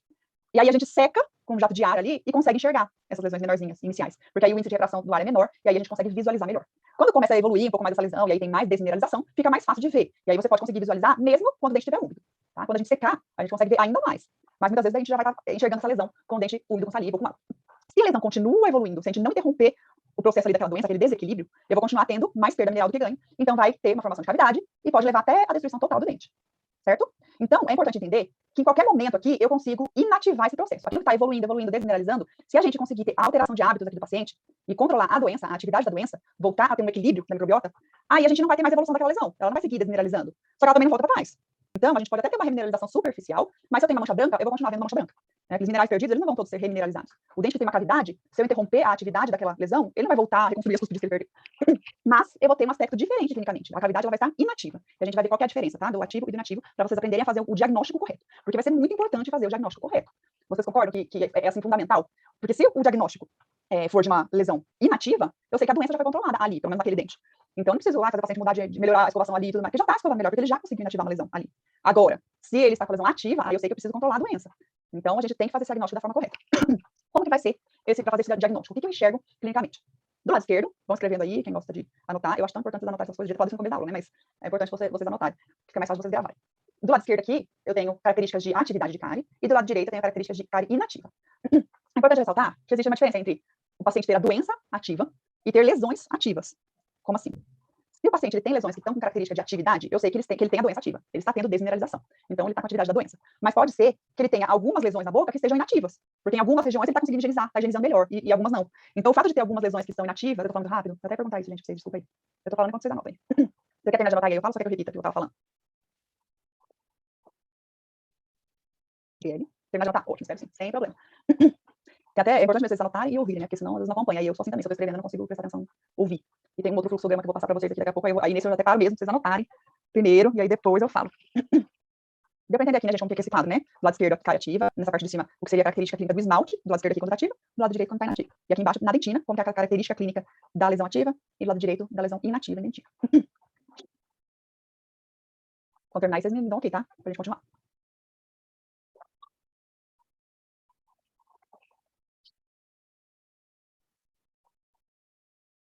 Pode ser, então, o que eu estava falando aqui, gente, o paciente, às vezes ele tem algumas lesões que estão ativas e algumas lesões que estão inativas. Às vezes, no mesmo dente, ele pode ter, em uma face, uma superfície, uma lesão ativa, e em outra face, uma lesão inativa. Por quê? Onde ele conseguir higienizar, não está tendo mais acúmulo de placa, aí ele consegue desinativar aquela lesão. Mas do outro lado ali, que ele não está higienizando direito, está ainda em atividade. Mas se tem alguma lesão ativa, então eu considero aquele paciente como sendo o paciente cárie ativo. Ele está com atividade da doença. Então tem a doença cárie e as lesões. Então a gente vai avaliar tanto o paciente, de uma maneira geral, para avaliar hábitos dele. Aí eu tenho que conversar com o paciente na anamnese, é extremamente importante essa consulta inicial, a conversa com o paciente, para a gente identificar hábitos dele. A gente pergunta sobre higienização, às vezes o paciente mente, né? A gente pergunta quantas vezes escova o dente por dia, quantas vezes ao dia? 3 vezes, a resposta todo mundo dá, né? 3 vezes ao dia. Às vezes ele tá mentindo, né? Então a gente tá conversando e às vezes a gente até pega o paciente no pulo ali na conversa, né? Nas mentiras. É importante conversar para poder identificar a dieta. E aí, com base nisso, eu já consigo fazer ali o perfil do paciente e já tem ali talvez uma desconfiança de que ele possa ter atividade de cárie. E quando você avalia clinicamente, avalia a boca do paciente, os dentes, aí a gente vai ver cada dente, cada face do dente. Se tiver lesão, eu vou avaliar se tá ativa ou inativa. Se tiver alguma que seja, qualquer uma ativa, eu já considero o paciente como cárie ativo. Ele precisa mudar hábitos, tá? Se tá tudo inativo, aí o paciente é cárie inativo. Às vezes não tem nem lesão nenhuma, tá? Então, aí é um paciente cárie inativo. Tem pessoas que têm mais facilidade para ter cárie, as pessoas que comem mais açúcar e higienizam menos os dentes. Não existe comprovação científica sobre influência genética, já foi algo que teve pesquisas a respeito. Sobre a própria microbiologia, naquela definição que eu falei para vocês de ser uma doença infecciosa, teve época já que tentaram fazer vacina contra a cárie, porque achavam que era o microorganismo que era o problema em si, e aí se você não tiver então o microorganismo, você não vai ter a doença, mas hoje, pela compreensão que a gente tem da doença, para você desenvolver, são aqueles hábitos. Questão de má oclusão pode influenciar na higienização, Gabriel. Porque a pessoa que tem má oclusão ou mau posicionamento dos dentes, isso pode dificultar a higienização de algumas regiões, né, de algumas faces do dente. Então, isso daí, mas o problema em si vai ser o acúmulo de biofilme, né? Às vezes a má oclusão leva ao acúmulo de biofilme porque o paciente não consegue higienizar. Mas não quer dizer também que o paciente que tem má oclusão vai ter mais cárie, né? Depende dessa higienização dele e da dieta. Então, quando o paciente tiver cárie ativa e inativa no mesmo dente, consideramos cárie ativa, o paciente a gente considera como ativo da doença. Mas a lesão, aí a gente vai avaliar cada uma e aí cada uma vai ter o seu diagnóstico. Então, se no mesmo dente tem uma ativa e uma inativa, é dessa forma que eu vou colocar lá no odontograma. O odontograma é uma parte lá do prontuário que a gente anota todas as informações do dente. Então, para cada dente, a gente vai anotar em cada face se tem alguma coisa. Então, eu vou dar o exemplo lá. Tem mancha branca, quando a gente tem aquela lesão inicial de cárie, que é mancha branca, a gente coloca, tem um código, né? O odontograma agora que a gente está usando, ele é por código. Então, a gente tem um código lá para mancha branca ativa ou inativa. Então, a gente coloca o código que é em cada face. Por isso que para conferir o odontograma, eu depois não demorar, viu? Com os alunos, a gente senta e aí a gente vai conferindo que a gente tem que olhar dente por dente, face por face. E é muito importante isso. Porque se eu passar ali e não ver com cuidado, às vezes vai ter lesão que eu não vou ver. E então eu não faço aquele diagnóstico precoce, que é o ideal, né? Fazer o diagnóstico precoce, para conseguir intervir enquanto ainda não está cavidado. Para que o paciente inative aquela lesão e não venha a virar uma cavidade. Então, esse preenchimento de odontograma tem que ser feito com bastante cuidado para que a gente consiga fazer o tratamento do paciente correto, né? O diagnóstico é muito importante. Beleza? Tá. Então, vamos falar aqui sobre essas características das lesões em si. No esmalte, quando eu tenho, então, sem cavitação, que é a mancha branca, ela tem um aspecto, quando está ativa, um aspecto opaco e rugoso. Então, o opaco, eu preciso secar bem o dente para eu avaliar isso, porque com a saliva por cima, eu posso achar que tá brilhosa, mas não tá. Então, eu preciso secar bem o dente. Já é uma informação aqui importante, tem um outro slide que eu coloco isso para vocês anotarem. Mas eu vou avaliar, então, esse aspecto visual, e ela vai estar rugosa. Para eu avaliar essa rugosidade superficial, a gente precisa tocar na lesão. E isso vai ser feito com bastante cuidado. Porque essa região é uma região que já perdeu uma quantidade de minerais, certo? Por isso que ela está parecendo como uma mancha branca. Tem menos mineral.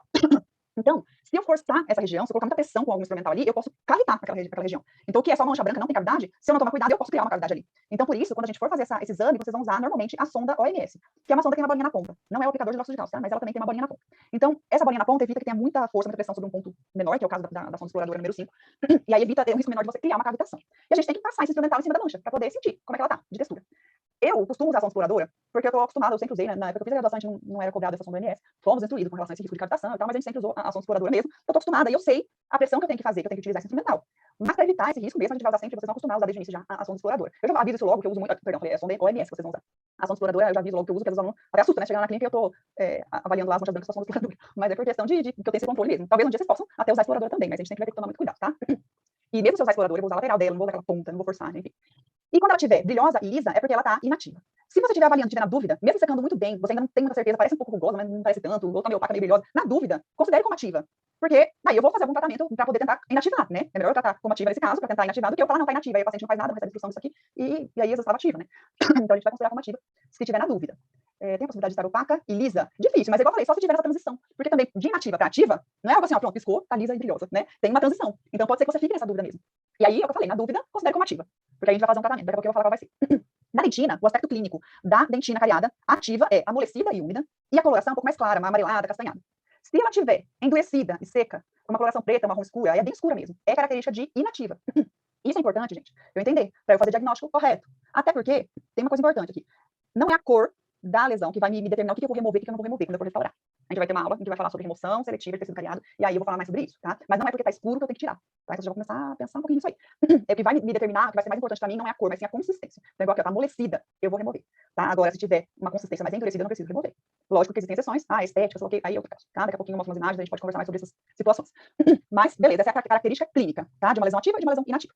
Clinicamente aqui nas imagens, ó, pra vocês terem uma ideia, essa mancha branca aqui, ó, na imagem do lado esquerdo aqui superior, eu tenho uma mancha branca mesmo no dente que tá beirando a margem gengival. Isso é interessante da gente falar, porque vocês podem ficar na dúvida de, por exemplo, como eu diferencio se é fluorose ou é mancha branca de cárie.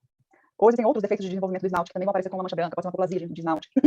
Como que eu vou diferenciar? Primeira coisa, você precisa estudar todas essas alterações, como elas se apresentam clinicamente, para você conseguir fazer um diagnóstico diferencial. E vão ter alguns critérios, algumas características que vão me dar ali sugestão de que tipo de lesão que é. Então, isso eu comentei, de ser bem beirando a margem gengival, já é um sugestivo de mancha branca de cárie, porque é uma região de acúmulo de biofilme. Tá? Então, a gente vai avaliar o paciente, quando eu for preencher o odontograma, a gente vai sempre fazer profilaxia antes, porque eu não posso ter placa em cima, né? Se tiver placa aqui, eu não vou conseguir ver.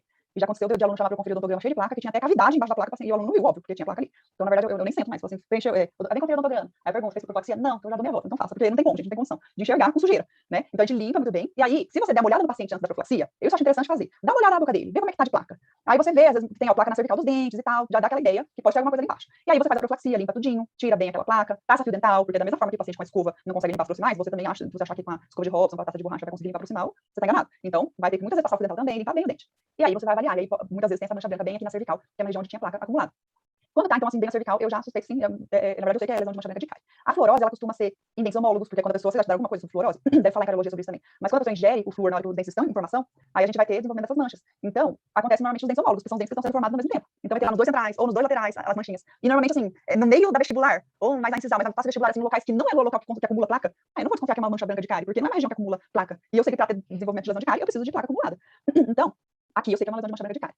Ela vai estar sempre beirando aqui a cervical, ou quando vocês verem aqui, ó, nessa imagem do lado direito, ela não está tão beirando a gengiva, certo? O que pode acontecer? Duas situações em que isso acontece. Às vezes você vê até um pouquinho mais para cima, mas ela tem esse formato redondinho, assim, né, curvado, seria seguindo o formato da margem gengival, só que está distante da margem gengival. Quando é assim, que está mais distante, é provável que tenha sido quando o dente estava irrompendo. Então, em algum momento ali que o dente estava irrompendo, tinha acúmulo de placa, teve uma desmineralização, só que aí o dente continuou irrompendo, aí o paciente higienizava melhor ali, e aí inativou a lesão, né, enfim, mas aí tá aquela lesão mais distante da margem gengival, porque o dente irrompeu mais, né, então ficou distante. Ou o que acontece também, que eu acho que provavelmente nesse caso tenha sido isso, estão vendo meu mouse aqui, né, gente, eu tô mostrando a imagem do lado direito aqui superior. Também está seguindo o mesmo formato da margem gengival, né, mas está um pouquinho distante. O que provavelmente aconteceu aqui? Alguém está com o telefone aberto. Peraí, gente. Hoje nós não furamos. Hoje tá bom? Quando a gente... Voltando, peraí. Ué, aqui. Quando a gengiva ela está inflamada, ela fica edemaciada, tá? Que é o que? Inchada. Quando tem uma inflamação, ela sangra mais fácil e ela fica mais inchada, mais edemaciada. Então, aqui provavelmente, nessa imagem, a gente tinha uma gengiva inflamada, então a gengiva edemaciada, ela estava aumentada, certo? Então ela provavelmente chegava até onde inicia essa lesão de mancha branca aqui. E aí, justifica isso aqui ter acontecido, porque a gente, como a gengiva inflamada, é porque tem placa também, porque o que leva a inflamação gengival é o acúmulo de biofilme.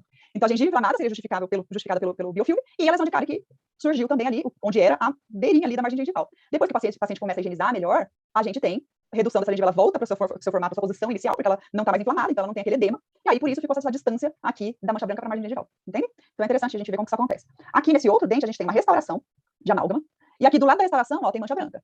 Então, eu não sei aqui por essa imagem, que é a imagem do livro aqui, ó, então ela não está tão bem definida, assim, a qualidade da imagem aqui não está tão boa, não dá para saber pela foto se está brilhosa ou não, tá? Não sei diagnosticar por aqui se está ativo ou inativo. Mas é interessante citar aqui para vocês que a gente pode, sim, ter uma lesão de cárie que vai se desenvolver na margem de uma restauração. Se o paciente não mudar os hábitos, vai continuar juntando placa aqui, e o paciente ainda tiver lá com uma dieta cariogênica, a gente vai ter desenvolvimento de novas lesões. Então, reforça aquilo que eu falei, de que se não adianta fazer restauração, se o paciente não mudar os hábitos, vai continuar surgindo novas lesões. E aí, se isso aqui não for interrompido, vai virar uma cavidade. E aí eu tenho que fazer outra restauração, tirar essa, fazer uma maior, e daqui a pouco uma maior, e daqui a pouco uma maior. E aí o paciente, né, daqui a pouco tá no implante. Parece exagero, mas isso é o ciclo da morte do dente, que a gente chama. Começa com um negocinho pequenininho, vai aumentando, vira canal, vira coroa, não sei o que, até implante. E às vezes perde até o implante, porque o paciente às vezes acha que o implante é o final de todos os problemas, que tem paciente até que quer extrair e fazer implante, quando ainda nem tem indicação, porque acha que não vai ter mais problema, sendo que pode sim perder o implante por periimplantite. Então, se não mudar os hábitos, não resolve os problemas. E quando tem uma lesão de cárie na margem de uma restauração, a gente chama de cárie secundária, tá? Informação importante também para vocês terem. Porque é onde já teve uma lesão de cárie, foi restaurado, e aí a gente tem uma nova lesão de cárie. Ah, mas e se a restauração foi feita numa lesão que não era cariosa? Mesmo assim, a gente classifica a classificação de uma lesão de cárie na margem de uma restauração é cárie secundária, tá? Nessa imagem do lado inferior, do lado esquerdo aqui inferior, a gente tem mancha branca, tá um pouco pigmentada também, né? Um pouco escurecida, meio acastanhada, mas aqui ainda não tem cavidade nessa região que tá mais escurecida. Agora, aqui onde o meu mouse tá passando agora, ó, vou circular para vocês. Ali parece que tem uma cavidadezinha, tá? Repete, por favor, a parte da cárie secundária, Adriele. Falei que uma lesão de cárie que acontece na margem de uma restauração é chamada de cárie secundária. Aí eu só comentei assim que talvez aquela restauração tenha sido feita não porque tinha cárie. A gente vai ter aula que vem, aula de lesões não cariosas. Vocês vão ver que podem ter outras condições que podem levar a uma perda de estrutura dental. E aí a gente tem que restaurar. E aí eu tenho uma cárie na margem daquela restauração, ainda assim vai ser considerado chamado de cárie secundária. Independente se teve cárie lá antes ou não, por ser na margem de uma restauração, é chamada de cárie secundária. E aí aqui, ó, parece que tem uma cavidadezinha, né? Em esmalte ainda, não tá uma cavidade nem extensa nem profunda, mas só em esmalte, só que já é uma cavidade. E aí aqui é um caso que eu vou avaliar se eu preciso ou não restaurar. Porque nesses casos aqui, gente, mancha branca, a gente não vai restaurar. Ah, mas é branco, não tá bonito, é feio. Aí a gente vai falar já sobre essa questão estética, que em alguns casos é uma indicação, mas via de regra, mancha branca não restaura. Nesse caso aqui, que eu tenho uma cavidade muito pequena em esmalte, pode ser que eu não restaure também. Se o paciente conseguir higienizar isso aqui, e não ter atividade, da doença não ter perda mineral, aí eu nem preciso restaurar. Agora, se tiver tendo acúmulo de placa aqui, nessa cavidadezinha, ele não consegue higienizar direito, aí pode indicar eu restaurar isso aqui sim. Mas, se eu fosse restaurar isso aqui, eu ia restaurar só isso aqui, que tá cavidade. Eu não vou desgastar toda essa mancha aqui e colocar resina, não. Só onde tá realmente acumulando o biofilme ali. Aqui não é nem uma região estética, né, gente? E aqui o paciente tem acesso, não tem dente adjacente aqui, né? Ele tem acesso a essa proximal para conseguir higienizar, então seria possível ele controlar essa lesão, se tiver bastante cuidado. Então, na verdade, precisa muito da colaboração do paciente. E aí tem casos que a gente vai ver que ele não colabora, e aí fica difícil, mas é só com ele colaborando para conseguir controlar a doença. Nessa última imagem, a gente tem cavidade já em dentina, e tá amolecida, né? Nessa imagem a gente, tudo bem que vocês ainda não tiveram contato com a clínica mesmo, né, para ver clinicamente como é isso, mas aqui o material, o tecido tá bem amolecido, então tem uma atividade da lesão de cárie aqui. Tá? Então, nesse caso aqui, o paciente nem consegue higienizar lá dentro também, né? Com uma escova de dente, nem com fio dental aqui. Então, ele aqui indica restaurar, porque não tem nem como ele higienizar isso aqui e inativar essa lesão. Certo? Eu vou mostrar mais algumas imagens para vocês também, tá? Nesse caso aqui, tem uma cárie que a gente chama de cárie oculta, porque clinicamente eu vejo uma cavidade muito pequena aqui na oclusal. Então, não parece, às vezes, que é uma lesão extensa, que tem uma cavidade e tudo mais. É um negócio muito pequenininho. O que dá, às vezes, uma dúvida na gente aqui, de que tem algo a mais lá embaixo, é quando a gente vê uma coloração um pouco mais acinzentada da dentina. O esmalte, ele é translúcido, né? Ele deixa passar a cor do fundo. Tanto que aqui, do lado mais esquerdo, a gente vê que tá mais amarelado, porque a dentina rígida, ela tem essa coloração mais amarelada. Quando tem uma dentina que tá desmineralizada lá embaixo, que tá com cárie, a gente vai ter uma coloração um pouco mais escurecida, então a gente consegue ver, às vezes, pelo esmalte aqui que tá rígido, eu vejo que tem um sombreamento, é isso que a gente chama, um sombreamento da dentina, que a gente vê uma coloração mais escura. Na dúvida, o que a gente vai fazer? Radiografia. É o exame complementar que vai ajudar a gente a fechar um diagnóstico. Quando for feito o raio-x aqui, neste caso, é um dente posterior, então para eu ver lesão de cárie em dente posterior, eu vou fazer sempre radiografia interproximal. Isso aqui tá no próximo slide, se você não quiser anotar ainda, daqui a pouco a gente anota. Mas para dente posterior vai ser raio-x interproximal. Na radiografia aqui, ó, conseguem ver onde eu tô apontando o mouse, que a coloração aqui, não é coloração, né? Mas aqui tá mais radiolúcido, tá mais escuro do que do lado esquerdo aqui, ó. Esse dente aqui nessa região, eu consigo ver que a dentina, ela está mais desmineralizada, tem menos mineral aqui, por isso que se apresenta mais radiolúcido. Onde tem mais mineral, é mais radioplaco. Então isso aqui para mim me mostra que tem uma lesão de cárie extensa ali na dentina. Olha que interessante a forma que o próprio organismo se defende, né? Vocês já tiveram esse conceito de cárie dentina primária, dentina secundária, dentina terciária, acho que quando vocês aprenderem sobre odontogênese, né? Não sei. Mas me falaram aí em alguma outra turma que vocês já aprenderam isso.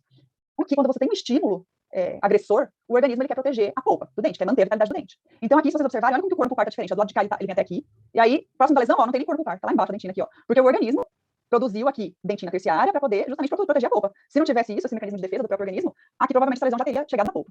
Tá? Então isso é bem interessante. Beleza, então eu tô vendo aqui pela radiografia, então eu sei que realmente eu vou ter que abrir um pouco essa cavidade aqui, desgastar um pouco desse esmalte que tá rígido, pra eu conseguir acessar a lesão que eu preciso, remover aquela cárie lá e restaurar.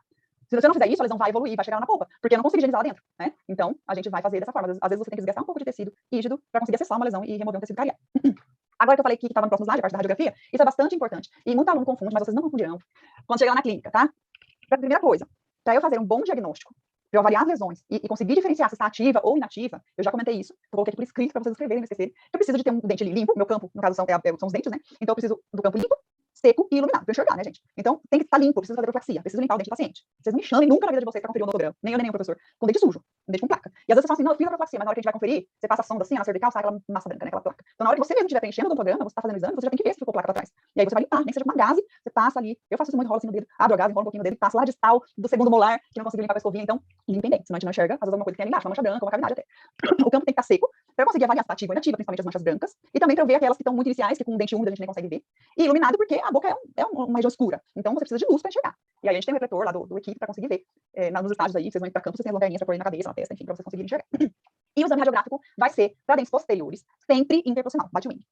Para dente anterior não tem bate-wing, aí sim, ok, vou fazer a periapical, gente. Mas para dente posterior a gente vai fazer sempre interproximal, porque essa é a radiografia que me dá uma imagem com menos distorções da coroa. Eu quero ver aqui a distância da cavidade, a polpa, a posição dela. Então tem que ser essa radiografia. Se você fizer errado, eu vou dar uma surtadinha, mentira, não vou surtada não, mas eu respiro fundo e mando você fazer de novo, acerta, tá? Então o que eu brinco assim de dar uma surtada é porque tem aluno que a gente fala, na aula a gente já fala sempre, né? Aí chegar na clínica a gente fala, eu pergunto, qual radiografia você vai fazer para fechar o seu diagnóstico? Ah, periapical. Eu falo, não, interproximal. E tem aluno que ainda assim vai lá e faz a periapical. Então vocês não façam essa raiva. Vocês vão fazer a certa para não ter que expor o paciente desnecessariamente à radiação, porque eu vou mandar você fazer de novo a certa, tá? E aí tem caso que tem uma lesão que já tá lá na polpa, que a gente viu pela interproximal, aí pode indicar, às vezes, uma periapical, porque aí a gente quer ver ápice, eu quero ver se tem uma lesão periapical, aí já é indicação para endo. Quero ver na pele, vocês vão fazer muito periapical, porque você quer ver os tecidos de suporte do dente, quer ver osso. E aí, beleza, tá? Mas pra ver cárie, eu quero ver coroa, então a gente vai fazer interproximal.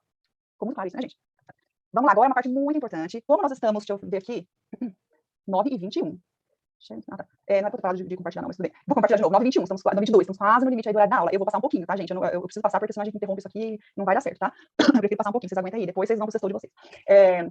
Isso aqui, como a gente já tá com o horário avançado, eu vou pedir pra vocês, sei lá, fotografar isso aqui, depois você passa pro caderno, tá? Quem tá anotando. Porque eu quero que vocês me ouçam somente agora, pra ficar muito claro, não ficar com dúvida. Tá? Então, se você ficar anotando e ouvindo, você não vai ouvir direito, então deixa pra anotar depois. Tira foto e depois você anota. Isso aqui, se vocês quiserem tirar foto, imprime, plastifica, leva pra clínica, cola na parede do seu tipo, do seu box, pode fazer. Esse aqui é um fluxograma que é uma forma muito de resumir o que a gente faz, né, nossa decisão pelo tratamento na clínica. Então, é interessante isso aqui pra ajudar vocês. Adaptado lá, tirado do livro, que tá na referência bibliográfica de vocês, tem ele na biblioteca virtual. Então, primeira coisa, diagnóstico. Fiz a profilaxia, o dente tá limpinho, beleza, eu vou diagnosticar se o paciente tem atividade de cárie ou não. Se o paciente está com atividade de cárie, então estamos aqui agora no lado esquerdo do fluxograma. Cárie ativo. Primeira coisa que eu tenho que me preocupar, controlar a doença, inativar a doença. Então, eu vou fazer instrução para o paciente de dieta, de higienização. E o paciente precisa modificar os hábitos, senão não vai inativar a doença, não vai resolver o problema.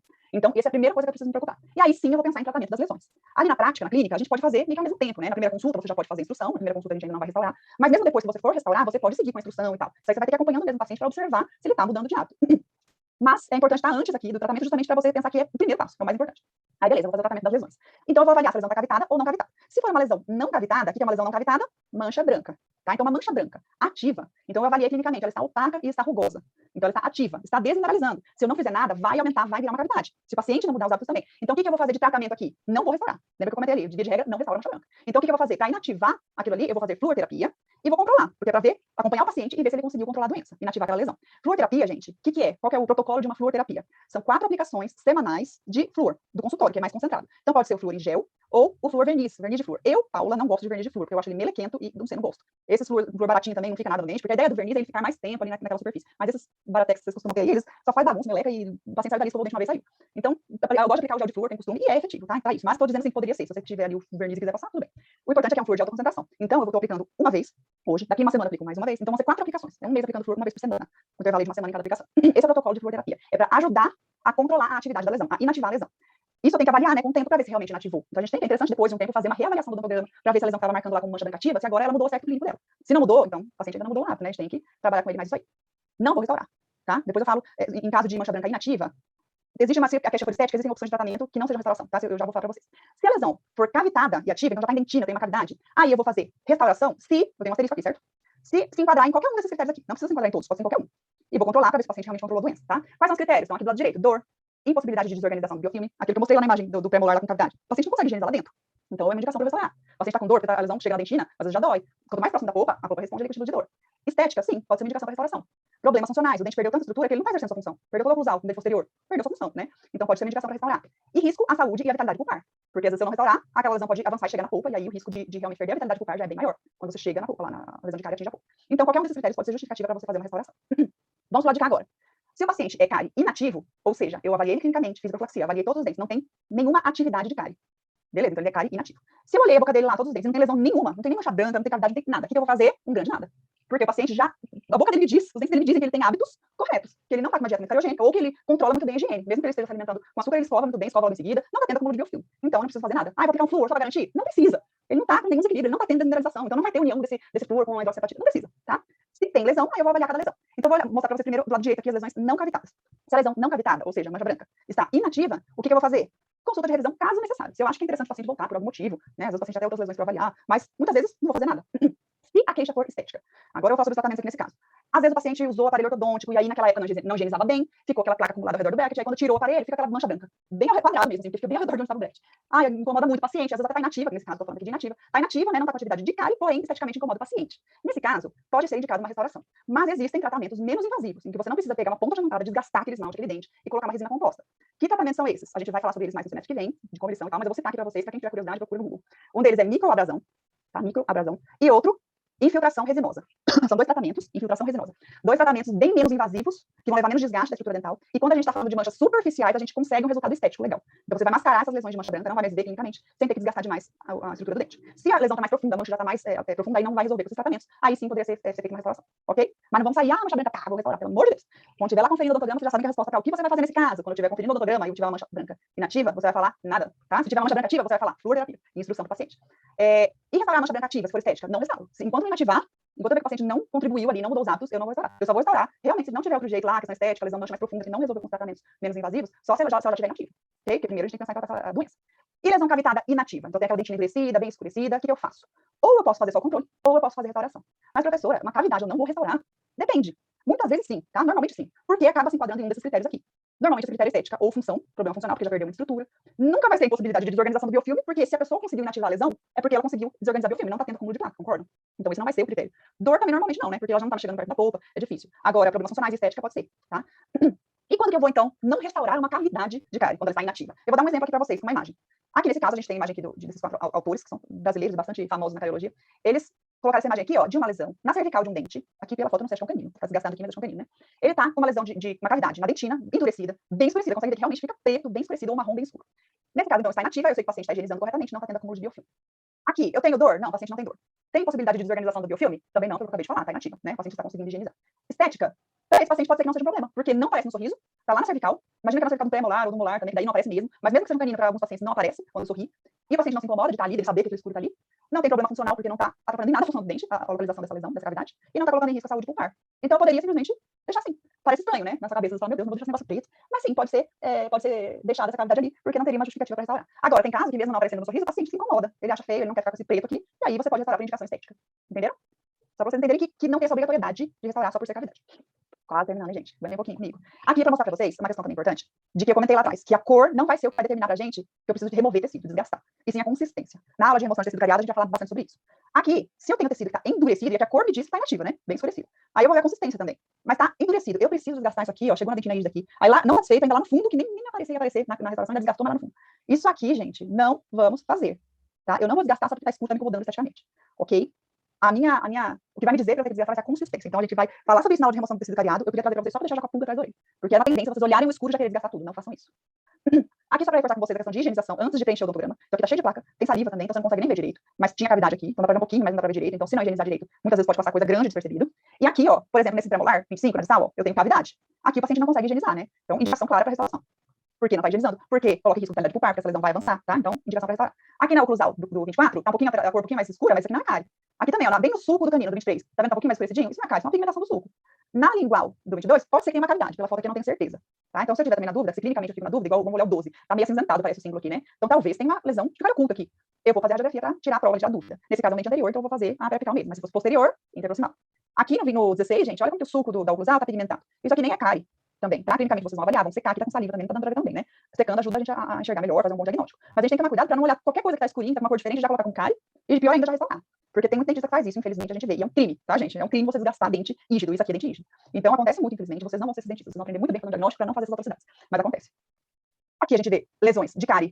Dava pra ver clinicamente que tinha. Aqui o dente tá com vaselina por cima, porque ia fazer a técnica que se chama a técnica do carimbo oclusal, pra restaurar. Então as meninas já tinham passado uma vaselina aqui. Tinha esquecido de tirar a foto antes, acabou saindo a foto com a vaselina mesmo. Então dava pra ver clinicamente que tinha cavidade. Mas na radiografia, a gente vê que a lesão estava mais extensa na dentina, não parecia muito, quando olha só pelo oclusal, tá? Então é importante, muitas vezes a gente olha, tem que restaurar, você já percebe que tem que restaurar só pelo clínico, mas a gente vai daí sempre fazer a radiografia pra ver a profundidade dessa lesão, pra não ter nenhuma surpresa, ou não correr o risco de expor a polpa na hora de fazer a remoção do tecido cariado. Então eu vou avaliar na radiografia também, pra ajudar no meu diagnóstico. Aqui nos premolares não, ó. Tem uma pigmentação no sulco, mas olha na radiografia, tem região radiolúcida aqui no oclusal? Não tem.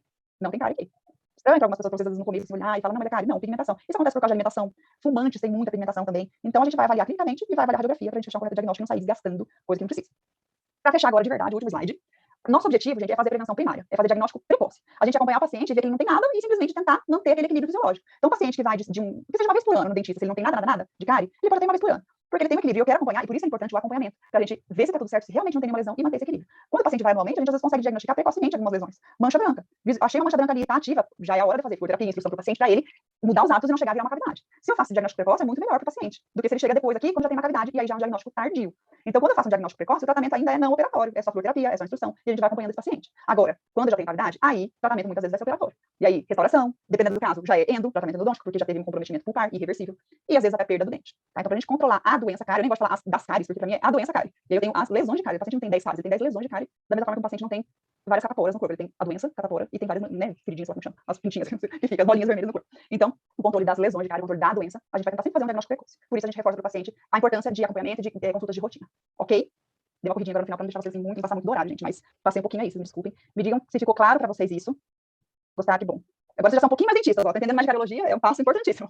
Então, se tiverem alguma dúvida, pode perguntar agora, eu posso responder também, quem não tiver que sair, pode sair, mas posso responder minhas perguntas ainda, não tem problema. Ou se quiserem também depois mandar alguma coisa por e-mail, quando vocês estiverem estudando, às vezes surge dúvida, podem fazer também isso, tá? Mandar e-mail. Mas se tiver agora, eu vou perguntar agora. Já aproveita. Tranquilo, beleza. Gostaria de identificar melhor no raio-x. Algumas pessoas falaram mesmo. Eu vou tentar trazer raio-x nas outras aulas, a gente vai ter a aula de cada classe, né? Classe 1, 2, 3, 4. Eu vou tentar trazer raio-x nessas aulas também, para vocês irem se acostumando a enxergar essas lesões na radiografia. Vou tentar lembrar de tirar mais na clínica também, foto dessas radiografias, que eu esqueço, a gente tá na clínica, acaba nem na faculdade eu lembro de tirar, porque eu tô orientando os alunos, e na clínica eu trabalho também muito menos, aí eu tô atendendo, não fico lembrando de tirar foto. Mas vamos colocar assim, nem que eu procure na internet.